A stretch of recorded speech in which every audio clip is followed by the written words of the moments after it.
Mungkin adanya ini ya kayak beberapa teknologi dari ya? Karena sebetulnya ya kalau kita mau ngomong ya mungkin kita memang dari Indonesia ada kecintaan sendiri juga terhadap Indonesia. Kalau aku personal sih cukup yakin ya Indonesia itu gembah ripah loh Sinawi. Jadi sebenarnya kita itu secara sumber daya alam itu tuh sudah sangat diberkahi lah, luar biasa. Yang kita perlukan sebenarnya kan lebih ke arah dedikasi siapapun yang ada di industri ini untuk mengolah gitu kan. Dedikasi berarti itu kan secara kinerja kita, mentalitas kita, bagaimana passion kita dalam mengolah kopi. Siapapun itu yang ada di chain industri ini ya. Ani, yes. Welcome to Vietnam. Terima kasih atas invitation-nya. Wah, pengalaman yang menarik sekali. Bener ya? Iya. Kita seneng banget kalau dengarnya begitu. Iya. Soalnya kita juga seneng banget, Cici udah ngulangin waktunya untuk datang sini. Ini berapa? Ini udah berapa hari keempat ya? Hari keempat. Hari keempat. Dari hari pertama kita datang, hari kedua kita ke pabrik VNT ya. Yep. Di Kota Natrang, habis itu kita ke Daklak. Iya. Ke Fairo. Fairo Robusta. Iya. Dan kemudian terakhir nih kita ke Coffee Museum. Yeah. Aku mau nanya nih, Ci, gimana pengalaman Cici selama di Vietnam? Luar biasa banget sih. Luar biasa banget ya. Jadi dari yang pertama kita ke pabrik VNT kan. Kita benar-benar ngeliat tuh kayak pabriknya seluas itu. Bersih, teratur dan kayak banyak sekali teknologi yang digunakan ya. Jadi kayak more like automations. Jadi kita di situ kayaknya benar-benar mengurangi human error lah ya kalau kita bisa bilang ya. Jadi kayak membuka mata banget kayak wow teknologi di Vietnam ini kayak sudah semaju itu ya ternyata gitu kan. Terus setelah itu kan kita ke pabrik kopi instan. Ya itu kayak juga menarik banget ya, kayak amazing banget. Jadi ya itu pengalaman yang sangat menarik. Terus kemarin pas ke Fairo ya Fine Robusta, pabrik Fine Robusta, itu juga tuh ngelihat wet mill bener-bener, ya itu juga kayak bagaimana caranya. Jadi kayaknya yang aku tangkap di sini tuh lebih ke arah bagaimana caranya teknologi dan automation ini benar-benar bisa membuat pekerjaan itu menjadi lebih efisien dan mengurangi kayak kesalahan-kesalahan yang tidak disengaja. Itu kan juga improving quality ya. Kayak yang di wet mill kemarin itu benar-benar ceritanya masuk cherry, keluar udah green bean yang udah kesortir gitu kan ceritanya. Jadi bersih malah ya. Apalagi pas itu sempat ditunjukin juga dari Co-Will ini bahwa ada smart roaster. Jadi intinya cuma masukin green bean jadi itu udah dalam bentuk packing gitu kan. Itu kayak jadi kayak yang aku bisa lihat sih VNT towards ke sana ya, mengarahnya ke arah sana ya gitu. Dari tahun berapa sih kerja kopi ini? 2012-13an 2012-2013 ya. Kan berarti Cici udah ngikutin tuh ya perkembangan kopi dari awal 2012 sampai sekarang ya. Banyak perubahan ya Ci ya? Perubahan banyak sekali. Banyak banget perubahannya. Mungkin aku bicara dari point of view aku di Semarang gitu ya. Jadi kayak benar-benar tuh yang sebelumnya tuh kopi ini dipandangnya sebagai komoditas. Sekarang tuh sudah dilihatnya tuh benar-benar sebagai sebuah lifestyle gitu di Semarang gitu kan. Dari yang dulu mungkin harga kopi kita bisa mau menerima harga kopi itu di 5.000-an. Sekarang kan sudah harga kopi black coffee ya, sama-sama black coffee itu udah ke 35.000 ke atas, itu market sudah mau terima, willing to pay ya. Willing to pay gitu. Mulai nih yang teman-teman juga sudah mulai mengenal, apa sih itu specialty coffee, mulai bisa ada apresiasinya di situ gitu.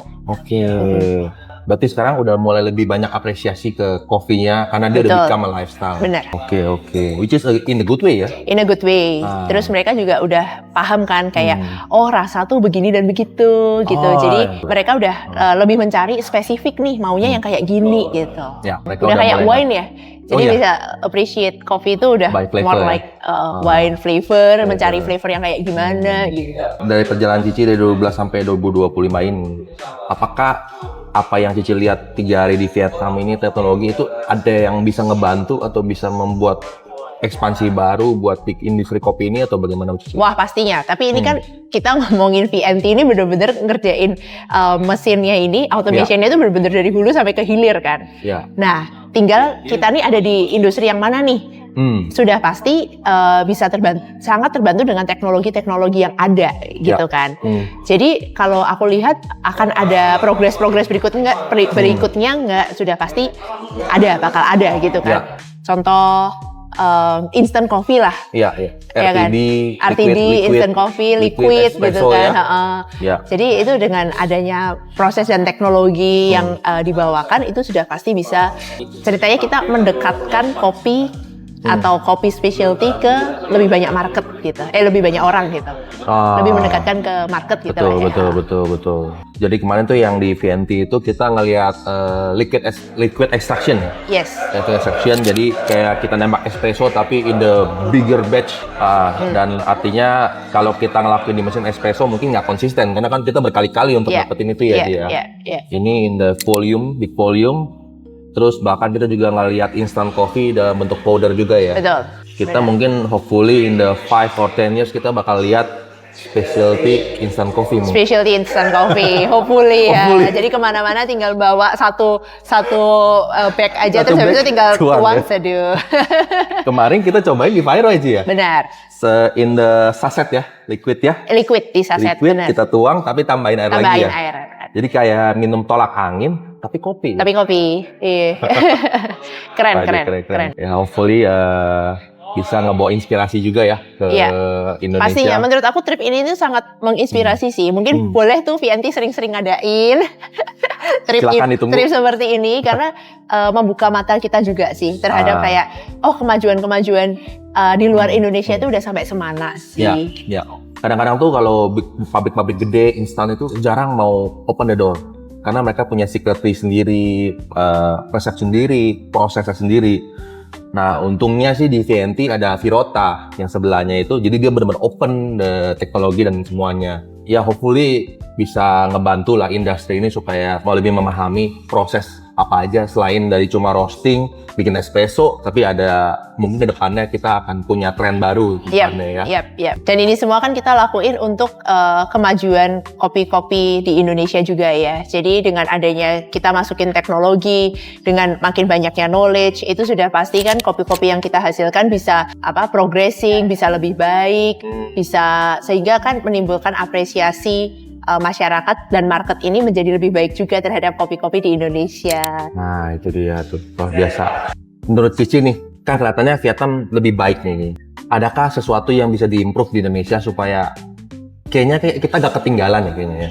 Kalau compare sama mereka agak ketinggalan, tapi adakah dari Indonesia tuh kira-kira ada yang bisa supaya kita bisa mengajar ketinggalan ini ke Vietnam? Mungkin adanya ini ya, kayak beberapa teknologi dari karena sebetulnya ya kalau kita mau ngomong ya mungkin kita memang dari Indonesia ada kecintaan sendiri juga terhadap Indonesia. Kalau aku personal sih cukup yakin ya Indonesia itu gembah ripah loh Cinawi. Jadi sebenarnya kita itu secara sumber daya alam itu tuh sudah luar sangat diberkahi lah, luar biasa. Yang kita perlukan sebenarnya kan lebih ke arah dedikasi siapapun yang ada di industri ini untuk mengolah gitu kan. Dedikasi berarti itu kan secara kinerja kita, mentalitas kita, bagaimana passion kita dalam mengolah kopi. Siapapun itu yang ada di chain industri ini. Terus yang kedua dari segi teknologi yang mana bisa meningkatkan akurasi dari pengolahan tersebut. Akurasi ini akan meningkatkan konsistensi. Misalkan tahun ini kita mencoba kopi A enak, harapannya kan tahun depan kita mencoba kopi A ini tetap enak dong. Betul. Jangan tiba-tiba menjadi kayak rasa lain gitu, rasa yang berbeda gitu. Jadi teknologi ini juga pastinya akan berperan. Yang ketiga pastinya education. Ketika kita sudah mengerti benar-benar fundamental bagaimana cara mengolah kopi, aku sih cukup yakin kayak apapun yang terjadi nih, mau dibolak-balik kayak apapun, kita tuh bisa tahu nih harus ngapain, kopinya ini harus diapain. Contoh gini, kita sama-sama dikasih kopi bagus nih. Terus yang satu nyeduhnya kita nggak tahu cara nyeduhnya, tapi yang satu tuh seduhannya benar-benar dikontrol dari segi suhu, grind size dan lain-lain gitu kan. Kita bisa mendapatkan result yang lebih optimal di cup yang kita benar-benar tahu bagaimana cara mengolahnya. Karena setelah itu kan kita tahu bagaimana kita harus improve. Jadi semua parameter terdata, kita tahu oh ini misalkan kurang oke, berarti cara improve-nya gimana. Nah itu kan peran education masuk di situ. Edukasi penting sih ya. Jadi 3 hal itu sih, dedikasi, teknologi, dan edukasi. Nah, kayak Strada udah punya semua tuh Bu. Amin, belum sih. Belum optimal sehingga kita juga masih harus terus berimprove. Wah, ya, tapi kedepannya amin, kita akan memiliki semuanya itu gitu. Amin sih. Aku thank you banget sih. Terima kasih sekali lagi kok. Dari Vietnam, thank you banget waktunya. Karena nggak semua orang mau ngeluangin waktu untuk ngelihat ini. I wish, karena Cici udah ngelihat, Cici lebih believing bahwa kita punya sesuatu yang lebih di VNT. Nah, hopefully kita tetap bisa kontribusi buat Indonesian market ya. Yes, amin. Luar biasa. Sukses selalu untuk VNT. Thank you. Thank you, Ci ya. Thank you. I'll see you next time. Thank you, Ci.